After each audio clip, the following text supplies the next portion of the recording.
Olá pessoal, vou cantar uma música para vocês sobre a dengue. Eu que fiz, tem um tempo já e não coloquei ainda para vocês ouvirem. Eu vou começar a cantar. Cuidado com a dengue, ela pode te pegar.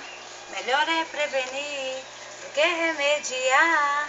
Cuidado com a dengue, ela pode te matar.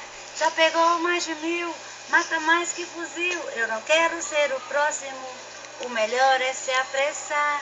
Já te falei há mais de 3 dias como deve se cuidar. E se chover, depois não diz que eu não avisei você. Vai alagar o seu quintal e você vai parar no hospital.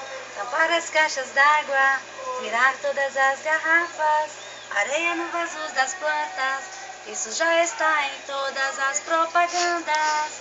E se chover, depois não diz que eu não avisei você. Vai alagar o seu quintal e você vai parar no hospital. Se o mosquito ver uma gotinha, se transforma em uma largatinha, cria asas e começa a voar e vai até você pra te picar. E se chover, depois não diz que eu não avisei você. Vai alagar o seu quintal e você vai parar no hospital. Febre, dor de cabeça e diarreia, vai parar no hospital lá da Serra.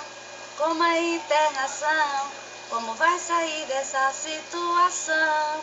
E se chover, depois não diz que eu não avisei você.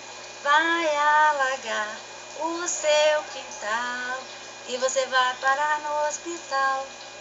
Cuidado com a dengue,